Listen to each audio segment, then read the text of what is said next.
이런, 늦겠다.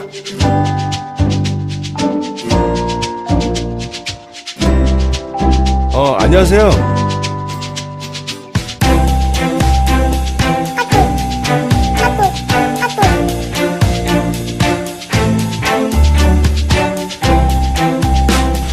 야, 너 뭐야 이거? 똑바로 못하니까?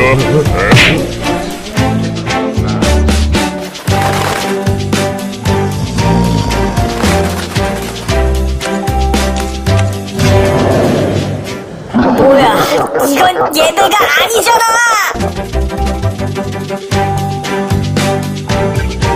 도와드릴게요.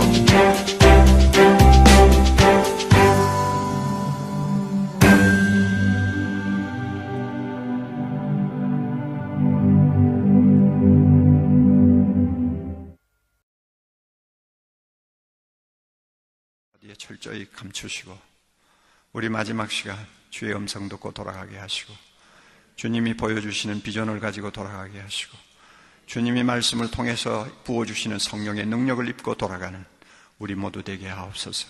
우리만 바로 되면, 우리가 주님의 손에 붙들리기만 하면 우리 교단은 물론이거니와 한국교회, 세계교회를 바꾸어 놓을 수 있사오며 21세기의 주의 큰 뜻을 이 땅에 펼 수 있을 줄 믿사오니 주여 우리를 주께서 이 시간 긍휼히 여기사 필요한 은혜를 남김없이 넘치도록 채워 주시옵소서.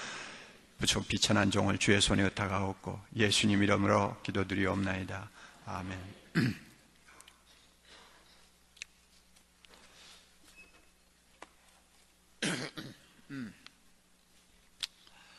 처음에 교갱협을 시작할 때는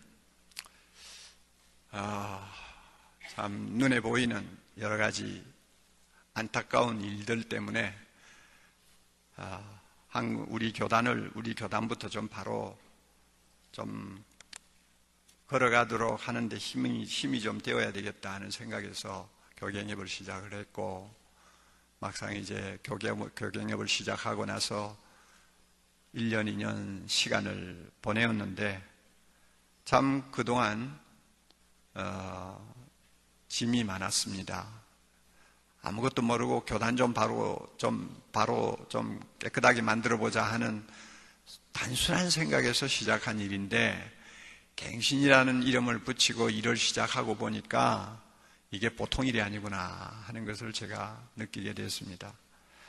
갱신하자는 우리 자신에게 갱신할 것이 아직도 많이 있다는 것도 발견하게 되고, 남을 향해서 갱신하자고 말하는 것도 쉬운 일이 아니고, 무슨 제도를 고치고 법을 고치는 것보다 더 우선적인 일이 사람을 바꾸는 일이다 하는 것도 보통 일이 아니고, 뭐 하여튼 좀 또 우리 교단에 소속된 목회자들 중에 특별히 지도자급에 있는 분들 중에서 참 양심이 저래가지고는 하나님 앞에 어떻게 기도를 하나 하고 걱정스러운 사람도 한두 명이 아닌 것 같고요. 그리고 기대만큼 갱신의 열매가 금방 나타나는 것도 아니고, 그래서 참 지난 10년이 넘는 기간 동안 한 걸음 한 걸음이 참 살얼음판을 걷는 것 같은 그런 시간들이었습니다. 그러면서 오늘 읽은 우리 본문 말씀, 이 소위 가라지 비유라고 하는 이 말씀이 저의 목회에도 참 꼭 필요한 진리의 빛을 비추는 말씀이 되었고, 또 갱신 운동을 하는 데 있어서도 저에게 있어서 중요한 길잡이가 되었다는 것을 제가 고백하고 싶은 마음입니다. 오늘 시간이 허락하는 범위 안에서 우리가 이 말씀을 앞에 놓고 우리 교회를 항상 목회해야 되고 우리 교단을 항상 새롭게 만들어야 될 중차대한 소명을 가진 여러분들과 제가 이 말씀을 통해서 다시 한번 주님의 음성을 들었으면 좋겠습니다. 천국은 좋은 씨를 제밭에 뿌린 사람 같다 하는 말씀으로 시작하는 비유입니다. 이 말을 조금 바꾸면 하나님 나라의 사정은 마치 이러이러한 것과 같다 하는 말과 같고요. 좀 더 좁게 이야기를 한다면 지상교회는, 내가 섬기는 교회는 사정이 이렇다 하고 말씀하는 내용입니다. 그러니까 주님께서 보시는 우리 지상에 있는 교회, 어떤 면에서는 본질적인 면을 타치하고 있다고 우리가 말할 수 있습니다. 그러면 이 비유의 핵심이 무엇입니까? 지상교회는 하나님의 아들들과 마귀의 아들들이 섞여 있다는 이야기입니다. 이게 핵심이에요. 다시 말하면 지상교회는 하나님의 아들들과 마귀의 아들들, 곡식과 가라지가 함께 섞여 있는 공동체라는 말입니다. 마귀가 교회 안에 자기 사람을 심어 놓았다는 것입니다. 그리고 마귀가 심어 놓은 자기 사람들은 마지막 심판 때까지 교회를 떠나지 않는다는 것입니다. 그래서 끝까지 곡식과 가라지가 함께 간다는 거예요. 어떻게 보면 섬찟한 말씀입니다. 기가 막힌 말씀입니다. 그럴 수가 있나 하고 참 반문을 해야 될 만큼 우리에게 심각한 도전을 주는 말씀이기도 합니다. 그러나 예수님이 말씀하신 그 내용의 핵심을 가만히 우리가 들여다보면 이거는 부인할 수 없는 사실이고, 또 우리가 목회하면서 경험하는 모든 내용들을 보면서 또 지상의 교회가 어떻게 생기고 또 자라고 또 정성기를 맞고 쇠퇴하고 그 다음에 병들고 죽고 하는 과정들을 우리가 많이 지켜보면서 지상교회는 가라지들이 있다는 것이 사실이구나 하는 것을 우리가 부인할 수 없다고 하는 것도 또 현실입니다. 한 몇 가지를 우리가 이 본문을 가지고 좀 검토해 봤으면 좋겠습니다. 우선 첫째로 지상교회는 완전 무결할 수 없다는 점을 우리가 이 본문을 통해서 배웁니다.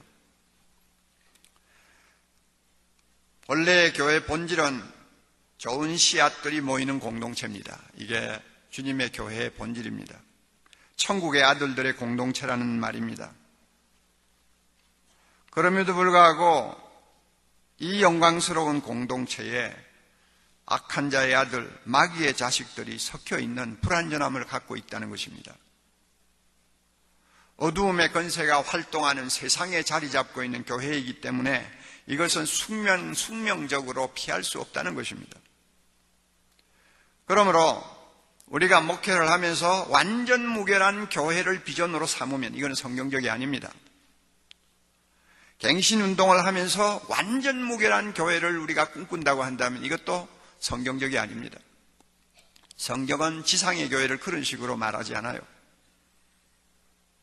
지상의 교회는 완전할 수도 없고 무결할 수도 없다는 것, 결국 마귀의 활동이 어느 정도 허용이 된 것이 지상의 교회라는 것을 우리는 인정을 해야 합니다.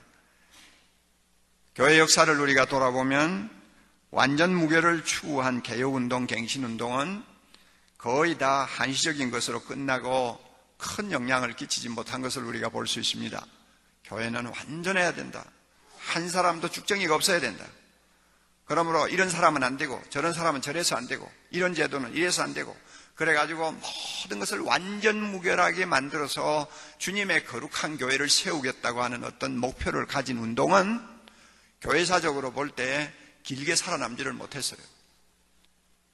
좋은 예가 몬타누스 운동이라든지 또 제세례파 운동이라든지 경건주의 운동이라든지 또 우리나라에 있었던 재건파 운동이라든지 이런 운동들을 우리가 교회사적으로 짚어보면 전부 다 완전 무결한 교회를 이상으로 하는 하나의 운동이었어요. 그런데 그들이 실제로 교회에 끼치는 영향은 그렇게 크지 않았다는 것을 우리가 알 수가 있습니다. 예수님의 제자 가운데 가룟 유다가 끼어 있다는 사실을 가볍게 보면 안 되는 건데 그것을 깜빡하고 잊어버리는 사람들이었습니다. 완전 무결한 교회를 지나치게 지향하면 나중에는 그 교회 안에 사랑이 식어버립니다. 그리고 서로 간용하지 못하고 또 옳고 그른 것만 가지고 서로 판단하고 정죄하는 살벌한 율법주의가 교회 안에 자리를 잡기 쉽다는 것도 우리는 역사를 통해서 배웁니다. 세상에서는 교회가 완전 무결할 수 없다는 것을 아는 자가 목회를 바로 할 수 있습니다. 그 사실을 알기에 아무리 자기가 목회에 성공을 해도 교만하지 않는 거예요. 그 사실을 알기에 많은 사람들이 성공한 목회자라고 이야기를 해도 그 말에 마음이 끌리지 않는 거예요. 왜냐하면 지상의 교회는 만족하다 할 만한 수준은 없어요. 그러므로 교만할 거리도 없어요. 점점 더 낮아져야 되는 것이 우리의 입장이고 겸손해져야 되는 것이 우리의 입장이에요. 사람들의 눈에 보기에는 완전 무결할지 모르지만 하나님이 보실 때는 가라지가 섞여 있는 교회예요. 그리고 그 가라지를 인해서 교회 안에 이런저런 어두운 구석들이 다 숨어 있는 것이 지상교회예요.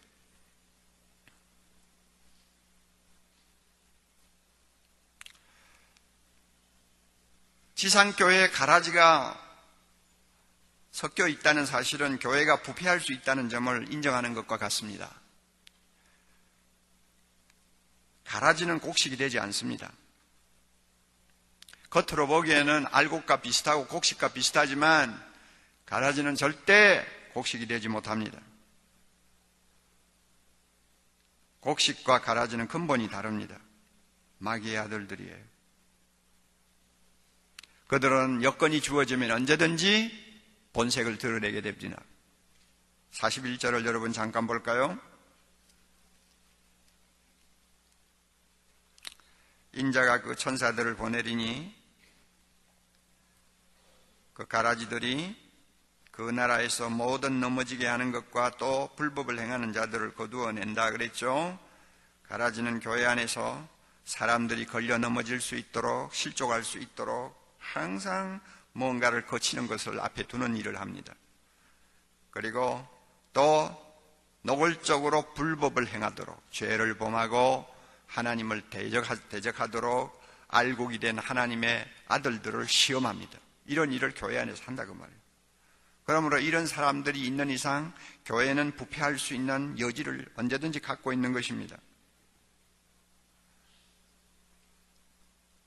이것은 우리로 하여금 항상 깨어있게 만듭니다. 두려워 떨게 만듭니다.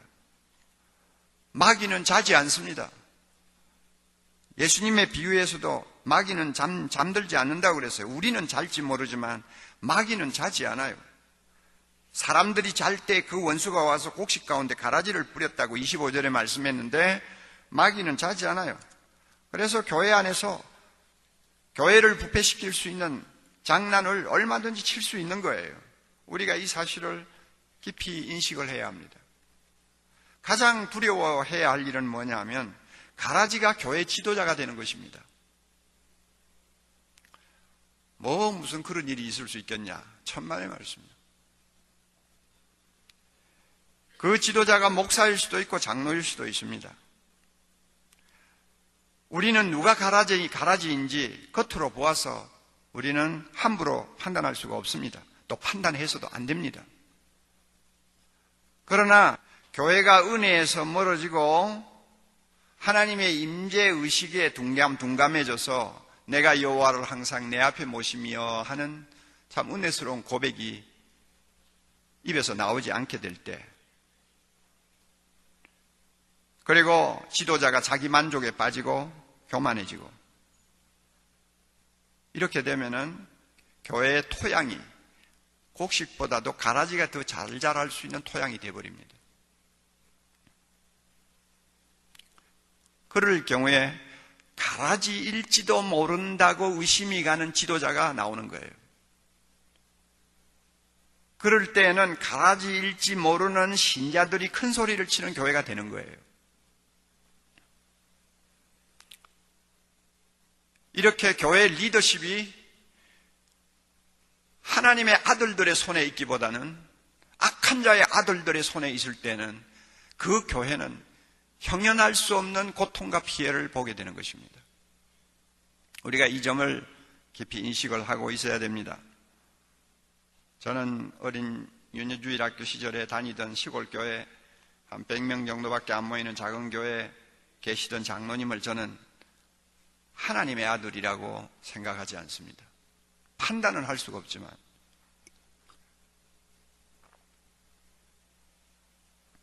항상 목회자하고 파워게임을 하고, 목회자가 자기 손에 놀지 않으면 1년 만에 쫓아내기도 하고 2년 만에 쫓아내기도 하고, 그게 그저 하나의 자기의 즐기는 합의가 되어버린 장로. 나는 어릴 때 그런 사람을 보고 살았어요.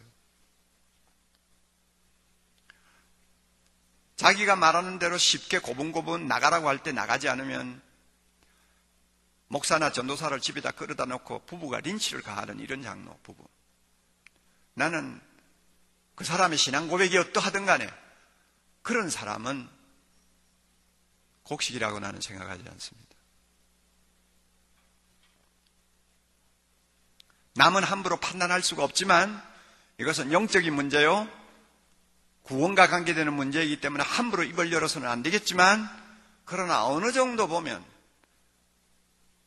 가라지일지도 모른다고 하는 의심을 자아내게 하는 지도자들이 교회 안에 일어날 수가 있는 것입니다. 이것은 정말 비극입니다. 우리 교회는 명색이 제자훈련을 하면서 평신도를 잘 훈련시키는 데 뭐 좀 힘을 쓴다고 하는 교회로 알려져 있는데, 그렇게 제자훈련 받고 안수집사가 되고, 그런데도 6년 동안 헌금 책임을 맡아서 일을 하면서, 어제 김경호 목사님도 뭐 비슷한 이야기 했지만 그렇게 슬금슬금 호주머니에다 집어넣는 줄로 알았어요. 양심이 없는 거예요. 하나님을 두려워하는 마음이 전혀 없는 거예요. 이게 마귀 새끼들의 행태거든요. 은밀히 보시는 하나님을 의식하는 사람은 절대 그러지를 못해요. 서로 한두 번 실수를 하더라도 회개하고 돌아서지 그 일을 1년이고 2년이고 3년이고 계속할 수는 없는 거예요. 하나님의 씨가 그 안에 있는 사람은 죄를 범할 수가 없나니 요한일서의 말씀처럼 죄에 빠졌더라고 하더라도 그 속에서 머물 수는 없는 거예요. 그런데 우리 교회 안수집사는 자원해가지고 헌금 당번하고, 그 헌금 이원이 참 힘들거든요. 뭐 헌금 액수가 적은 교회에서는 크게 문제가 안 됩니다만은, 여러분 지금 우리 교회 같이 450억 정도 되는 예산이라고 한번 생각해 보세요. 일주일이면 얼마나 되는지. 그걸 갖다 전부 계산한다면 여러분 이건 중노동입니다. 그러니까 특별히 가슴이 뜨거운 열심을 가진 사람들이 큰 돈다발에서 나오는 그 먼지를 뒤집어 쓰고 마스크를 하고 앉아서 그런 헌금 헌금 계산을 하지, 그 아무나 하고 싶다고 해서 하는 거 아니거든요. 그러니까 그 일을 하겠다고 하니까 얼마나 감사합니까? 그러니까 맡긴 거죠. 그런데 뭐 꼬리가 길면 잡힌다고 결국 나중에는 잡혔죠. 얼마를 해먹었는지도 알 수가 없어요. 나중에 뭐 조그마한 빌딩을 샀다는 이야기도 들려요.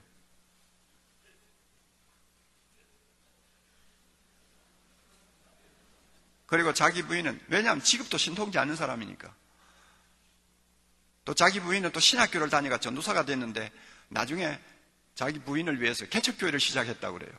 그 훔친 돈 가지고 개척교회를 시작했는지 알 수가 없어요.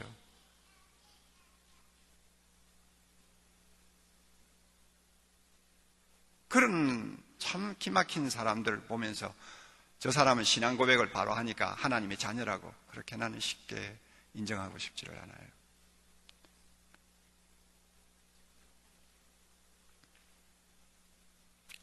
오늘날 우리 한국교회가 직면하고 있는 참 심각한 문제는 사회로부터 교회가 부패 집단으로 매도를 당하고 있다는 것입니다. 이것은 가라지일지 모르는 지도자가 교회 안에 적지 않다는 말과 다름이 없습니다. 이것은 가라지일지 모르는 사람들이 교회 안에서 중직을 맡아 있고 그런 사람들이 많이 교회를 드나든다는 이야기와 같다고도 할 수 있습니다. 이런 교회는 천국의 아들들마저 악한 자들의 아들의 영향을 받아가지고 영적으로 병이 들든지 무력해지는 것이 현실입니다.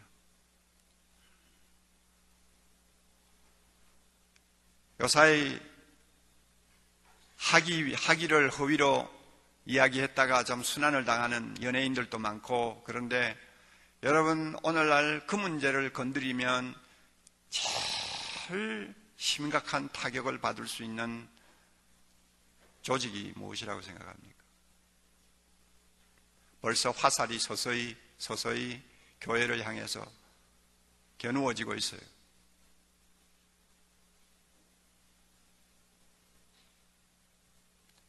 가방 문제가 어제 오늘 이야기입니까? 그런 것을 버젓하게 하면서 설교하고 교회 안에서 하나님을 이야기하는 목회자의 행세를 하고 있다. 만약 그 사람이 진짜 성령의 사람이요 곡식이라고 한다면 반드시 회개하고 돌아섰을 거예요.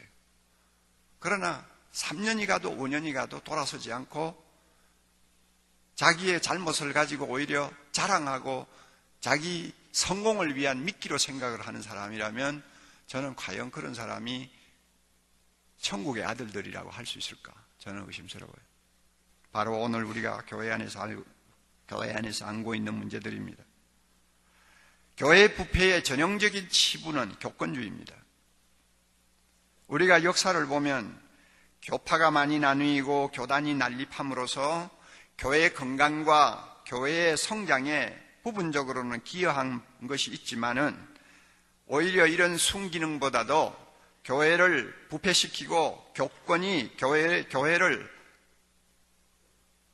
타락시키는 역기능이 훨씬 더 많았다는 것을 우리는 알 수 있습니다. 20세기 초에는 통계적으로 보면 개신교 안에 교파, 교단이 1900개 정도 되었다고 합니다. 그런데 1세기가 지난 20세기 말에 와서는 얼마나 많아졌느냐? 22,000개로 늘어났어요. 전 세계적으로. 그만큼 많이 분열되고 많이 깨지고 싸우고 그래서 많이 이제 나누어졌다는 거죠. 주님의 몸된 교회가 그만큼 갈기갈기 찢겼다는 거죠. 그래서 이런 한 1900개 되던 교파 교단이 22,000개로 이렇게 늘어나는 것을 보고 어떤 역사학자는 그래요. 이것은 역사적인 돌발 사건이다. 기가 막힌다는 이야기죠. 또 어떤 사람은 신학적인 재난이다 하는 이런 표현까지 합니다.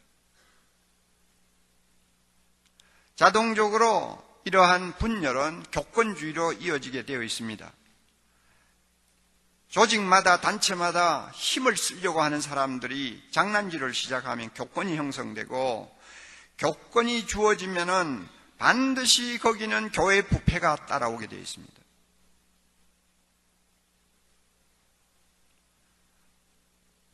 부패를 부추기는 이런 중심에는 병든 곡식은 곡식인데 병이 든 사람들, 또 갈아질 수도 있는 사람들이 서로 주고받는 어두운 미략이 그 뒤에 숨어 있는 거예요. 그래서 하나님의 교회를 못쓰게 만드는 것입니다. 그러므로 갱신을 외치는 우리가 지나치게 교단을 사랑한다고 하는 의식을 지나치게 가지는 것도 위험합니다. 교단주의는 근본적으로 나쁜 거고요. 하나님의 나라, 하나님의 교회를 전체적으로 아우르는 큰 안목을 가지고 일을 해야지 교파주의, 교단주의는 위험해요. 이것은 하나님 교회의 하나됨을 해치는 행위일 뿐만 아니라 교단을 교권의 희생물이 되도록 내던지는 것과 같은 거예요.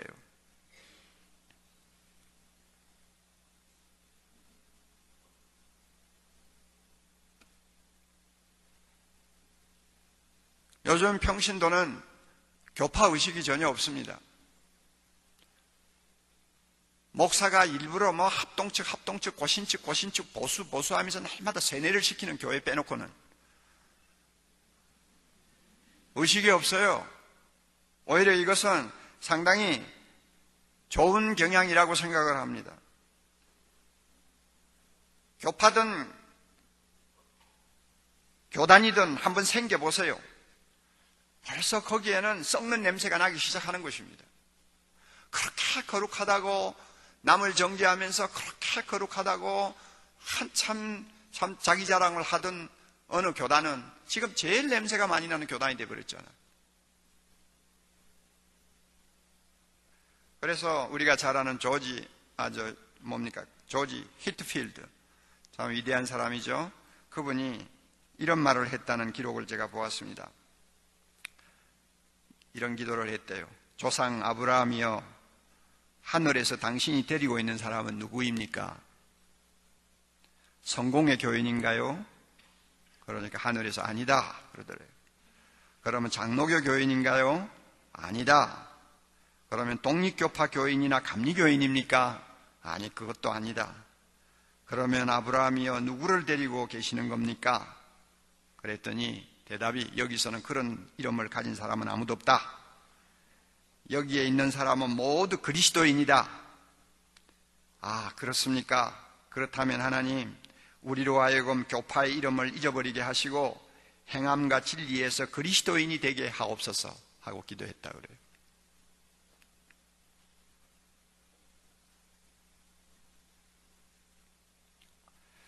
두 번째로 우리가 생각할 부분은 지상교회는 끊임없이 갱신되어야 할 숙명을 갖고 있다는 것입니다. 지상교회는 끊임없이 갱신되어야 한다는 것입니다. 어릴 때 농사 짓는 우리 집에서 자라면서 제일 제가 하기 싫어하는 일이 뭐였냐면 뜨거운 햇살을 받아가면서 논에 들어가가지고 그 벼에 딱 붙어가지고 기생하는 피를 뽑아내는 거예요. 그 어린 나이에요. 얼마나 그 뿌리가 깊고 강한지 뽑아내기가 보통 어려운 거 아니에요. 그 피를 뽑는 거예요.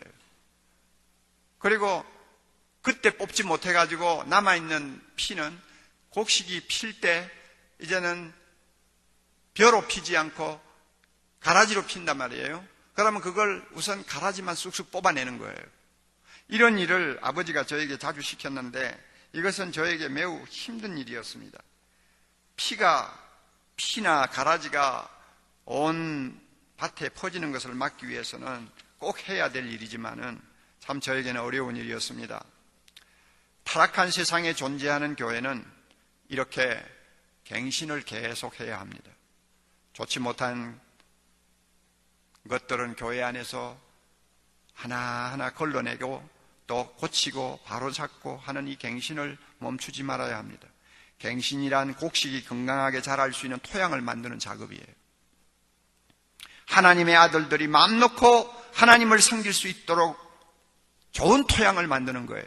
이게 갱신이요. 갱신이란 가라지가 힘을 쓰지 못하는 토양을 만드는 작업이에요. 다시 말해서 묵은 땅을 갈아엎는 영적 몸부림입니다. 이것을 우리가 힘을 다해서 계속해야 합니다. 지상교회는 이런 갱신, 이런 개혁이 날마다 필요하다는 것을 우리는 한시도 잊으면 안 됩니다.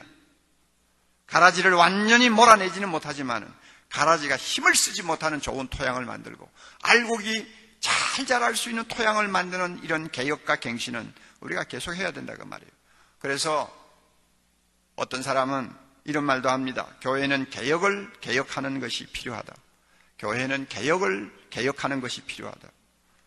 종교개혁자들의 금언을 우리가 빌린다면 말을 이렇게 바꿀 수 있습니다. 교회는 항상 개혁하는 교회가 되어야 된다. 항상 개혁하는 교회가 되어야 된다. 그래서 사랑의 교회가 2000년 들어오면서 2000년을 위한 교회 안에 4대 비전을 만들었는데 그 중에 하나가 항상 끊임없이 갱신하는 교회. 끊임없이 갱신하는 교회. 이렇게 정해놓았습니다. 교회는 이렇게 하지 아니하면 언제 부패하고 언제 잘못될지 아무도 모르기 때문입니다. 여러분 오스키니스라고 하는 저자를 아시죠? 그분의 책은 여러분 좀 많이 보시면 좋습니다. 오스키니스. 그분이 재미있는 말을 했어요. 그리스도인, 그리스도교. 보세요. 크리스찬, 그리스도인. 그 다음에 세 번째는 그리스도교, 기독교라는 말이죠. 이 세 단어를 나란히 놓고 비교를 하면 재미있는 사실을 발견할 수 있다는 거예요. 그리스도라고 하는 첫 번째 용어가 그리스도인이라고 하는 두 번째 용어로 옮겨가면서 그리고 그리스도인이 기독교, 즉 그리스도교라고 하는 단어로 발전하면서 어떤 현상이 일어나느냐, 둘 중에 하나로 발전한다는 거예요. 우선 먼저는 인격적인 것으로부터 시작해서 비인격적인 방향으로 점점 변질되어 나중에는 생명을 잃어버린다는 거예요. 그리스도는 인격이죠. 그리스도는 생명이죠. 그것이 그리스도인으로 바뀌었을 때는 뭔가 그리스도의 안에 있던 것들이 다 연결이 안 되고 인간적인 냄새가 좀 나기 시작합니다. 그러다가 그것이 그리스도교, 기독교라고 하는 종교로 발전하면 생명력을 잃어버린다는 거죠. 또 하나는 참신하고 직접적인 것으로부터 제도적이고 이데올로기적으로 타락하는 방향으로 가기 쉽다는 것입니다. 그리스도는 참신합니다. 그리스도는 인격입니다. 그러나 그리스도인이 되었을 때는 그 참신함이 많이 퇴색되죠. 그리고 그 그리스도인을 통해서 예수 그리스도의 인격을 만나기가 어려워지죠.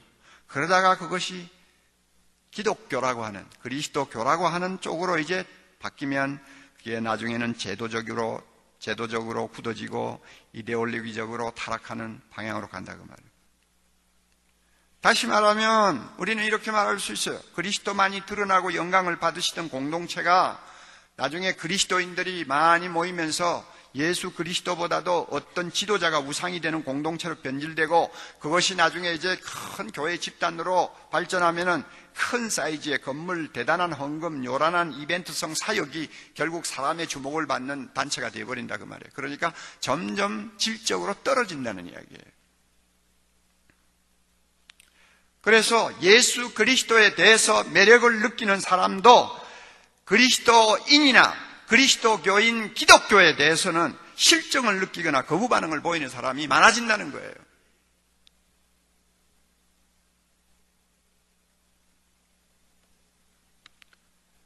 이런 교회의 어떤 약한 부분을 우리가 알고 있기 때문에 끊임없이 갱신해야 된다는 거예요.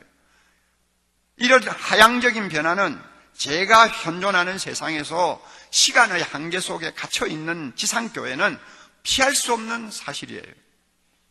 아무리 좋은 것이라도 그 좋은 것이 오래 지속되지 못합니다. 영적인 부흥도 오래 가지 못합니다. 개혁도 오래 가면 개혁의 대상이 되어버립니다. 그렇잖아요. 자꾸 변질된다고 말이에요. 아무리 영적인 운동이라도 할지라도 나중에 그것이 오래 가면 형식주의가 되어버리고 일상화된 습관이 되어버리는 것입니다. 이게 세상에 있는 교회의 모습이에요. 이런 이유로 그리스도는 자유롭고 신선한 반면에 기독교는 형식적이고 죽은, 다시 말해서 더 나쁜 것이 될 수 있는 거예요. 그래서 미국에 어떤 사람이 티셔츠에 이런 말을 새겨가지고 입고 다녔다고 합니다. 예수님, 당신의 추종자들로부터 나를 구원해 주소서. 그러니까 예수 믿는다는 사람들 때문에 못 살겠다 그거야. 당신은 좋은데. 당신은 좋은데 교회 때문에 나는 머리가 아프다 그 말이에요. 나를 구원해 주소서. 우리가 이런 문제의식을 마음속에 항상 깊이 가지고 목회하고 이런 의식을 갖고 교회를 보아야 됩니다. 세 번째로 우리가 생각할 문제가 있습니다. 가라지가 힘을 쓰지 못하는 교회를 만들기 위해서는 제자 훈련을 반드시 해야 된다는 거예요. 저는 12년이나 되도록 교경협을 대표하고 있었지만은 여러분들 집회에 공식적으로 제자 훈련에 관한 이야기를 한 일은 거의 없어요. 제가 실험하고 있는 문제고 그것을 제대로 하기 위해서는 목회자가 엄청난 대가를 지불해야 된다는 것을 너무나 잘 알고 있기 때문에 칼 세미나에서는 강도 높게 이야기를 해도 우리 교경협 수련회 때 설교에서는 저는 말을 잘 하지 않았어요. 그러나 이제는 대표직을 내놨고 물러가는 사람이니까 하고 싶은 이야기를 좀 해야 되겠어요.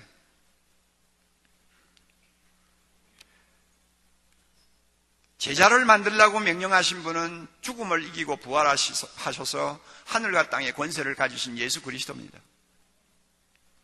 그분이 제자를 만들라고 하셨어요.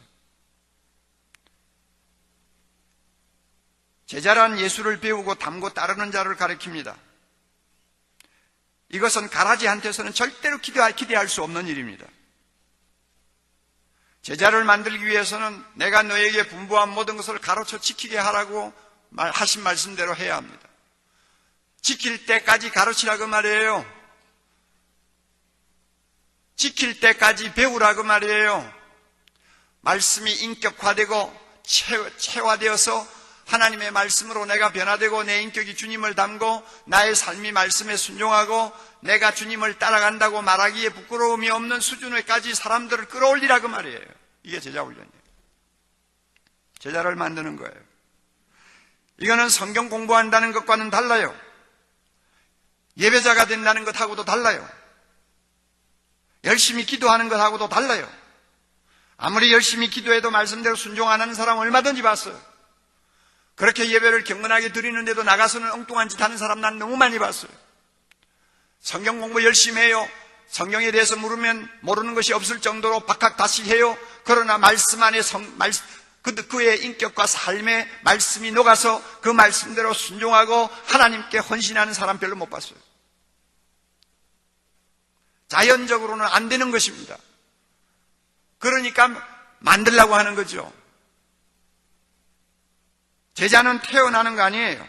제자는 만들어지는 거예요.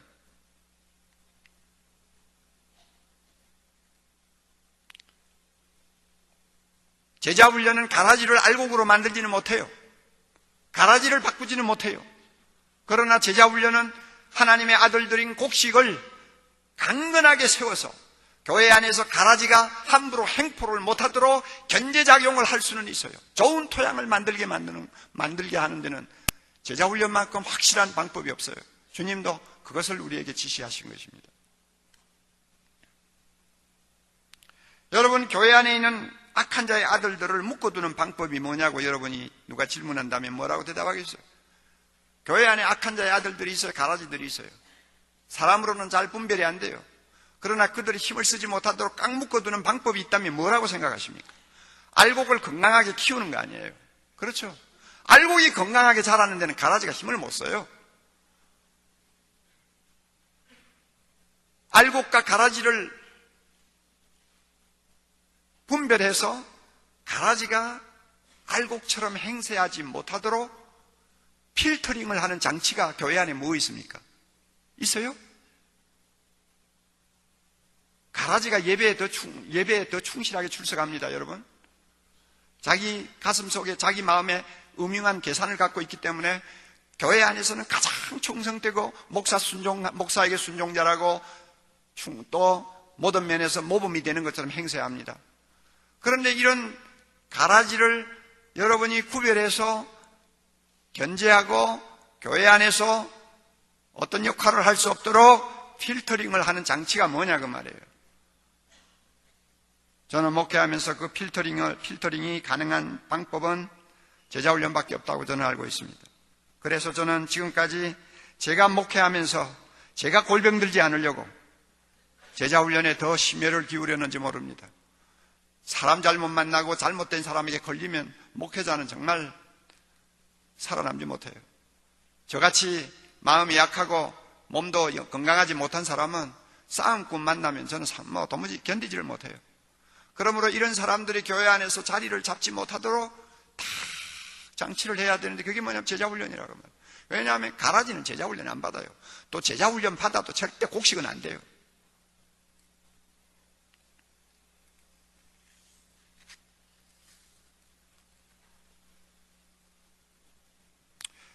이 세상에 교회가 존재하는 이유는 그저 예배에 참석하고 흩어지는 무리를 양산하기 위해서가 아니라 예수님을 닮고 주님을 위해서 생명을 바치고 주님을 위해서 이 세상 끝까지 순종하기를 원하는 제자를 만들기 위해 교회가 존재하는 것입니다. C.S. 루이스의 말을 여러분 여러 군데서 들으셨겠지만 다시 인용합니다.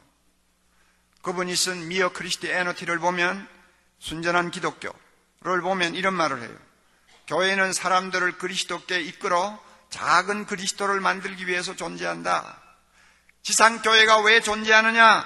사람들을 예수님 앞으로 인도해서 그 한 사람 한 사람을 작은 예수, 세상 사람들이 볼 때, 저기 예수가 걸어간다 하는 말을 할 수 있는 작은 그리스도를 만들기 위해서 교회가 존재한다 그 말이에요. 이게 교회의 존재의 목적이라고는 단언합니다. C.S. 루이스가 이만큼 이야기를 하는 것을 보고 제가 얼마나 힘을 얻었는지 몰라요. 여러분, 현대 많은 기독교 저서들 가운데서 C.S. 루이스만큼 많이 인용된 사람은 없습니다. 하여튼 한국에 번역된 책 가운데서도 5권을 들고 읽다가 보면 거의 3권에는 C.S. 루이스 이야기가 한 번씩은 다 나와요. 그만큼 박력 있고 영향력 있는 문학가요, 변정가요, 학자죠. 그분이 이런 말을 했어요. 주님이 교회를 세상에 두신 이유는 사람들을 주님 앞으로 인도해서 작은 그리스도를 만들기 위해서 존재한다. 만약 교회가 이 일을 하지 않는다면 교회 건물도, 교역자도, 설교도, 심지어 성교도, 심지어 성경까지도 시간 낭비에 지나지 아니할 것이다 그랬어요.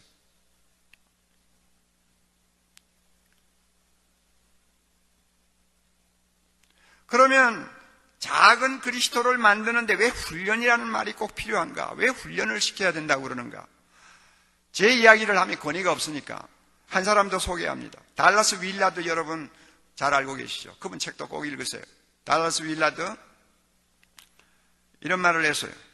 세상에 중요한 일치고 훈련 없이 될 수 있는 일이 하나도 없다.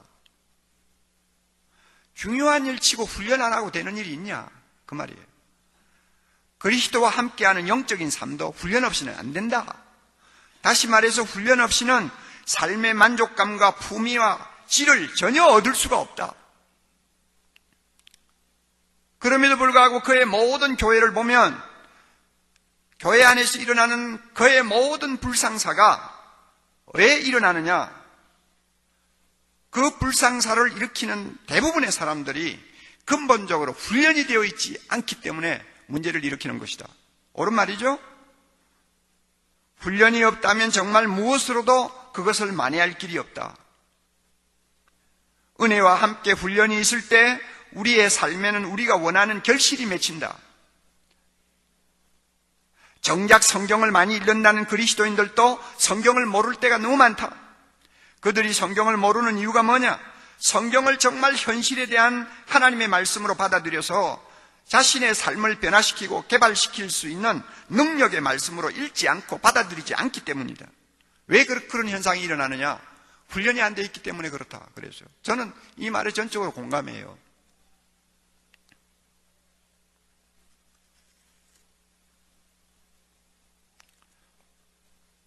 설교 가지고 제자를 만들지 못합니다.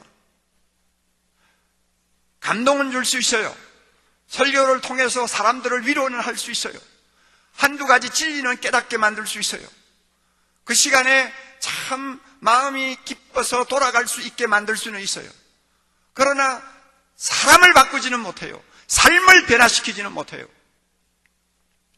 만약에 누군가 내 설교만으로 다 된다고 한다면 그 사람은 저는 주님 앞에 가서 엄청난 심판을 받으리라고 생각합니다. 주님은 설교하라고 그러지 않았어요. 내가 너희들에게 내가 너희에게 분부한 모든 것을 가르쳐서 지키게 하라고 그랬어요. 이게 훈련이에요.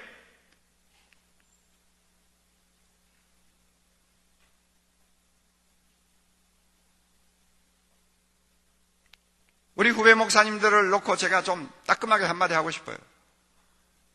제자 훈련 못하는 이유가 다 있어요. 또 그것을 안 해도 된다는 합리적인 생각도 어떤 때는 옳은 것이 있어요. 그러나 저는 이렇게는 말하고 싶어요. 제자 훈련 안 하고 목회하는 분들 참 간이 크다고 저는 늘 생각해요. 가라지가 섞여 있는 지상교회입니다. 부패할 가능성이 얼마든지 있는 지상교회입니다. 수시로 갱신되지 아니하면 살아남지 못하는 것이 지상교회입니다.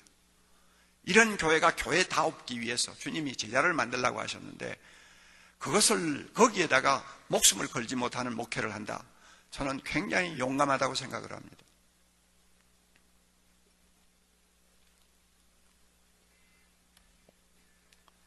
최근에 또 매스컴에 주목을 받는 사람이 됐죠. 지광선님요. 저보다 한 12살 아래인데 제가 직접적으로 개인적으로 만나서 교제한 일은 없어도 굉장히 가까운 사람입니다. 왜냐하면 사랑의 교회에서 100m도 안 되는 상가에 그 사람의 능인선언이 개척이 됐기 때문에. 그 사람이 자기 학위가 엉터리라는 거 고백했잖아요.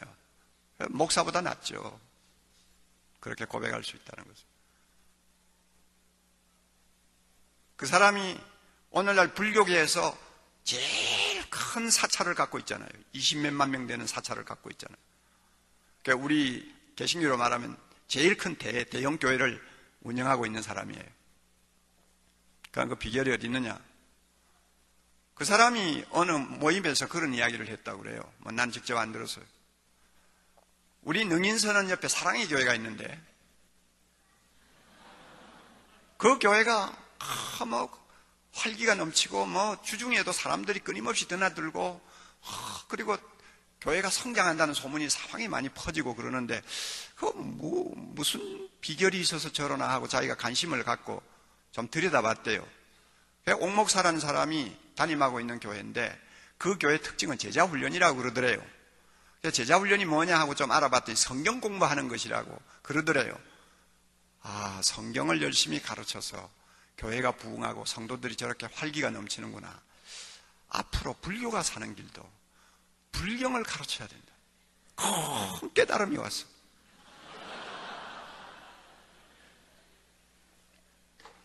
큰 깨달음을 얻었어. 나 이거 기가 막히는 이야기. 그래가지고 사랑의 교회 벤치마킹 해가지고 드디어 불교 대학을 오픈한 거예요. 그래 내가 보니까 하루가 아니라 한 번씩 보면 하여튼 부인들이 말이죠. 보살들이 입고 다니는 바지 같은 거 입고요.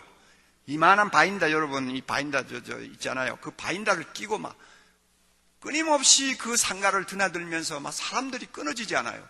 저 별난 사찰도 다 있다. 내가 생각했는데 나중에 보니 그게 불교대학이에요. 그래가지고 그 사찰이 부흥을 했어요. 그래서 지금 저 구룡산 산 밑에 자리를 옮겨가지고 큰 절을 지었잖아요. 그 앞을 지나가다 보면요. 불교대학 버스가 10대 20대가 서 있어요. 그래서 내가 말이죠. 날마다 이렇게 손만 비비면 되는 줄 알던 무식한 불교 신자들에게 불경을 좀 가르쳐 놓으니까 그냥 얼굴이 달라지고 사람이 변하는 것 같아요. 그러니까 그렇게 부흥을 하죠. 거기는 성령도 안 계세요. 하나님 말씀도 없어요. 그런데도 역사가 일어난다고. 내가 그래서 내가 제자 훈련을 열심히 하는 것은 불교 부흥시키기 위해서 열심히 하나? 교회를 부흥시키기 위해서 내가 제자 훈련을 하는데 목사들은 주목을 안 하고 주인이 주목을 해가지고 불교를 부흥시키는데 기여를 했다. 이거는 내가 양심상 가책을 받아도 보통 받을 일이 아닌 거예요. 안 그래요, 여러분?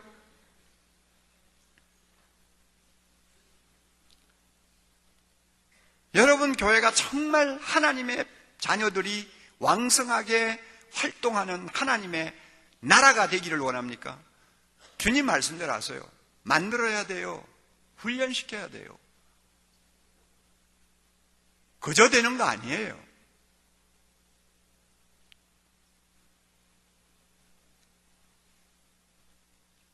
끝으로 한 가지 더 생각합니다. 예수님은 하나님의 교회의 미래를 놓고 매우 낙관적인 생각을 하고 계신다는 것입니다. 낙관적인 시각을 갖고 계세요. 가라지가 보이니까 하인들이 와서 뽑을까요? 그러니까 주인이 그만둬라. 그거 뽑다가 알고까지 곡식까지 다친다. 마지막 심판 때까지 가야지 할 수 없잖아. 그래도 곡식이 크게 영향을 안 받을 테니까 하나님의 나라가 그 가라지 얼마 때문에 망하진 않을 테니까 그냥 내버려둬라. 그리고는 태연하게 계시는 예수님의 모습을 봅니다. 이건 뭐냐? 예수님의 낙관적인 생각이에요. 하나님의 교회를 놓고 주님은 낙관적으로 보시는 거예요. 심판날에 악한 자의 아들들은 하나님의 아들들과 영원히 갈라설 그날을 주님은 내다보는 것입니다. 그러므로 42절에 풀무불에 던져 그들을 사룰 것이라고 했어요. 이를 갈게 될 것이라고 그랬어요. 그 반면에 하나님의 아들들 의인들은 자기 아버지 나라에서 해와 같이 빛나리라고 그랬어요. 우리 주님은 교회의 영광을 내다보고 있어요. 주님은 좋은 시, 천국의 아들들이 가지고 있는 능력을 믿고 계십니다. 교회가 가진 영광을 주님이 믿으시는 것입니다. 교회는 반드시 승리한다고 보시는 것입니다. 피로 값주고 사신 그의 교회가 나중에 온 우주에 충만하게 될 날을 내다보고 계시는 것입니다. 그러므로 가라지가 좀 있다고 해서 주님은 그것 때문에 고민하시지도 않고, 그것 때문에 낭망하시지도 않고, 그것 때문에 비관하시지도 않는 거예요. 하나님의 나라가 결국은 승리한다는 거예요. 그러므로 여러분, 가라지의 존재를 보고 우리는 비관하지 말아야 되고 두려워하지 말아야 됩니다. 목회자는 교회를 낙관적으로 보는 눈을 가져야 돼요. 아무리 문제가 많아도, 아무리 힘들어도, 아무리 마귀가 이리저리 공격을 해도 우리는 껄껄 웃으면서 우리는 주님의 이름으로 승리할 것을 확신하고 우리는 목회해야 됩니다. 이게 주님이 우리에게 가라지 비유를 통해서 보여주는, 우리에게 가르쳐 주시는 진리입니다. 비관주의자, 패배주의자는 교회 갱신을 할 자격도 없어요. 하나님의 교회는 절대로 패배하지 않습니다. 할렐루야.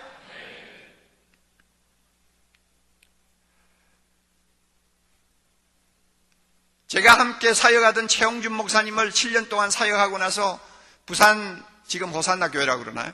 호산나 교회로 보낼 때는 나름대로 하나님의 교회를 보는 낙관적인 나의 생각이 있었기 때문에 보낸 거예요. 그때 교회 형편은 정말로 최악이었습니다. 바닥을 몇 번 친 교회예요. 기성교회로서 완전히 생명력이 떠난 교회의 아주 샘플이었어요. 목사가 들어가면은 나중에 뼈도 못 추릴 것이라는 말을 할 만한 모든 조건을 다 갖춘 교회예요. 그럼에도 가감하게 가라고 그랬어요.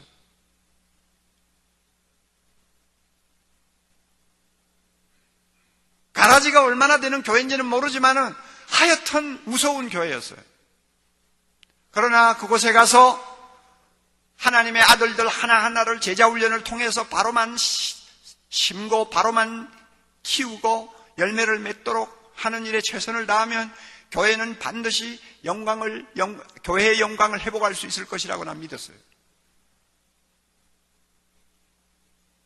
얼마나 처음에 가서 고생이 됐는지 나중에는 간이 부어가지고 병원에 입원까지 하고 당회를 하다가 나와가지고 화장실에 가서 실컷 울고 나오고 그거 뭐 당해보지 아니하면 모르죠. 그럼에도 불구하고 병원에서 링겔 주사 꽂고 앉아가지고 제자훈련 끝낸 사람들 수료식을 병실에서 했다니까요. 그럼 그게 뭘 의미합니까? 나는 여기에 생명을 건 목사다. 당신들 그걸 알고 있어라. 그러니까 교인들이 감동을 받는 거죠. 죽으면 죽으리라 하고 달려드니까. 그 부산 사하구 지역은 서울로 말하면 변두리입니다. 거기는 가난한 사람들만 사는 데예요. 모퉁이에요. 그런데 교회가 그렇게 튼튼하게 자랄 수 있었다는 이유가 뭘까요? 지금처럼 5, 6천 명이 모이는 교회로 성장할 수 있었다는 이유가 뭘까요? 제자훈련이죠. 하나님의 교회를 긍정적으로 보는 사람은 제자훈련 할 수 있습니다. 하나님의 교회의 미래를 낙관적으로 보는 사람은 제자훈련 할 수 있습니다. 여기 본인이 앉아 있어서 내가 미안하지만은 오정권 목사 대전으로 보낼 때 그 교회도 진짜 바닥을 친 교회예요.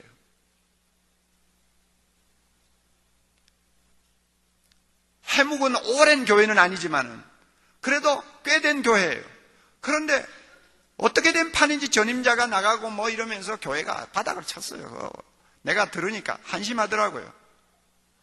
그런데도 장로가 와가지고 목사 하나 추천해달라고 자꾸 해서 미국에서 공부하고 있는 오목사를 데려가라고 그랬죠. 오나 안 오지. 그때만 해도 그런 교회 내가 왜 가? 그런 생각했겠죠.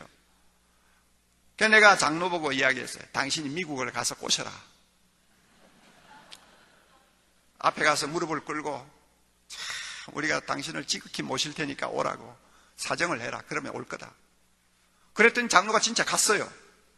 가가지고 모시고 왔어요. 그러나 지금 그 장로도 아마 안 계실걸요. 다 물갈이가 돼버렸죠. 정말 희망이 별로 없는 교회인데 내가 왜 가라고 했느냐? 거기에 내가 뭔가를 본 거예요. 제자훈련으로 철저하게 목회를 바로 하겠다고 하는 철학이 분명한 목사를 보내면 기적이 일어날 거라고 믿었어요. 왜냐하면 하나님의 교회는 생명이 있거든요.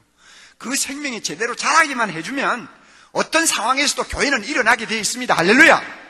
그렇잖아요. 10년 동안 죽을 고생을 하고 참 한 사람 한 사람 키우다가 보니까 오늘의 교회가 된 거 아니에요.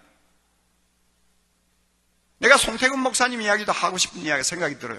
강남교회 진짜 바닥을 친 교회예요. 싹시 노란 교회였어요. 나는 강남교회 그 개척하신 훌륭한 목사님은 알고 있어도 그분이 은퇴하고 나서 교회가 그렇게 엉망이 된 줄 몰랐어요.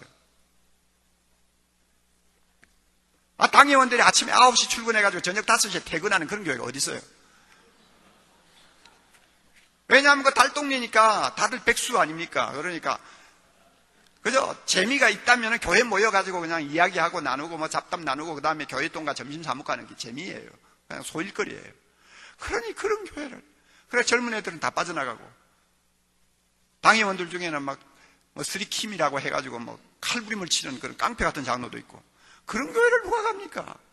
그런데 거기를 내가 가라고 안 그랬어요. 자기가 괜히 걸려들었죠.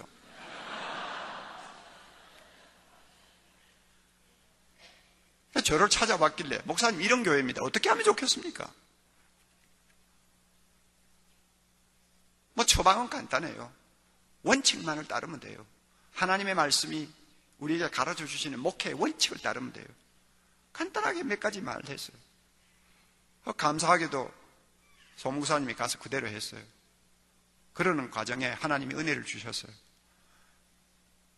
1년인지 1년 반인지 지나고 나서 저에게 두툼한 편지를 보냈어요. 제가 읽어보고 얼마나 감동을 받았는지 몰라요. 그렇게 가라지 임에 틀림이 없겠다고 생각한 장로들이 가라지가 아니더라고요. 제자훈련을 통해서 변화가 되고 하나님의 자녀의 모습을 회복하니까 가라지가 아니더라고요. 오늘 강남교회가 존재하게 된 그 밑바닥에는 제자훈련을 통해서 헌신한 목회자가 있어요. 그런 예를 들려면 제가 20개, 30개도 들 수 있어요. 시간은 아무에게나 똑같이 흐릅니다. 그저 설교만 하고 신방이나 좀 하고 막 쉽게 목회를 하는 사람도 10년 금방 지나가고요. 제자훈련 하느라고 막 입에 단내가 날 정도로 정말로 몸이 병이 들 정도로 고생하는 사람도 10년은 금방 지나가요. 그런데 10년 후에 나타나는 결과는 너무나 하늘과 땅이에요.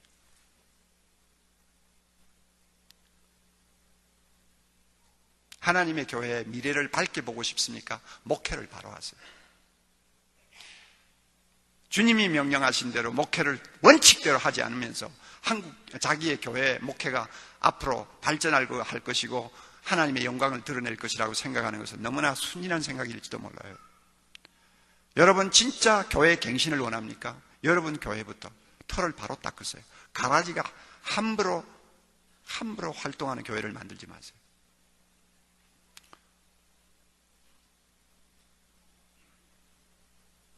주님께서 여러분 모두에게 은혜 주시기를 바랍니다. 네, 은혜 주셔서 새롭게 각오하고 다시 한번 말씀 붙들고 주님 앞에 실천하면 주님께서 우리 모두에게 은혜 주실 줄 믿습니다. 한국교회 바로잡아 주시고 21세기 세계를 위해서 쓰임받는 교회 만들어 주실 줄 믿습니다. 이 일을 위해서 교경협이 중요한 역할을 할 수 있도록 중요한 일에 하나님께서 불러주실 줄 믿습니다. 주님께서 이런 은혜 우리에게 주시기를 바랍니다. 기도하십시다.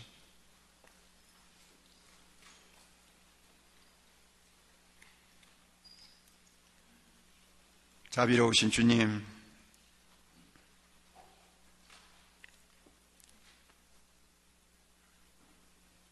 주님 우리가 아무리 모여서 주여 삼창을 하면서 뜨겁게 부르짖어도 돌아가서 실천하지 아니하면 아무 의미가 없습니다. 하나님 아버지, 우리가 교회 갱신을 위해서 모였다고 하지만 가라지가 섞여 있는 교회를 목회하는 사람으로서 우리가 너무 아니란 생각을 하고 있는지도 모르겠습니다. 주여 우리에게 다시 한번 경각심을 불러일으켜 주시옵소서. 우리를 깨워주시고 끊임없이 갱신되는 교회를 통해서 하나님의 나라가 이 땅에 완성될 수 있도록 축복해 주시옵소서. 여기에 앉아있는 귀한 종들을 주님 사용하시옵소서. 이들에게 은혜를 주시고 능력을 주시옵소서. 그리하여 한국교회를 변화시키게 하시고 세계교회를 참으로 하나님의 영광을 위해서 굳게 세우는 일에 쓰임받도록 축복해 주시옵소서. 우리 교계임을 책임진 대표회장을 위시해서 우리 귀한 후배 목사님들 한 분 한 분 주님이 머리에 손을 얹으시고 축복해 주옵소서. 교회 안에 있는 가라지로 인해서 한국교회도 몸살을 앓고 우리가 섬기는 교회도 어려운 일이 자주 일어나지만 그러나 주님이 교회를 영광스럽게 보시듯이 우리 모두가 주님의 교회의 미래를 영광스럽게 볼 수 있도록 은혜를 주시옵소서. 귀한 종들 하나하나마다 성령의 능력으로 충만케 하시고 거룩함으로 옷 입혀주시고 담대함과 용기를 주셔서 선한 싸움을 싸우기에 게으르지 않도록 주님이 축복해 주시기를 원하옵나이다. 우리 교경협에 속한 모든 목회자들이 사역하는 교회마다 부흥하게 하시고 건강하게 하시고 영향력을 끼치게 하시고 감동을 주는 교회들이 되게 하시고 그 교회들을 통해서 지역사회가 복음화되고 한국이 변화되는 역사를 허락해 주시옵소서. 모든 영광 주님이 홀로 받으셔서 한국교회 우리 합동측 교단으로부터 우리 한국교회 모두가 다 건강해서 가라지가 있어도 가라지가 교회 안에서 맥을 쓰지 못하게 하옵시고 가라지를 철저히 묶어주셔서 교회 안에서 어떤 영향력을 끼치지 못하게 하시고 하나님의 거룩한 아들들이 찬송하며 영광을 돌릴 수 있는 하나님의 교회로 만들어 주시옵소서. 여기에 있는 주의 종들을 통해서 이 일을 이루시고 영광과 찬양과 경배를 주님이 홀로 받으시옵소서. 예수님 이름으로 기도하옵나이다. 아멘.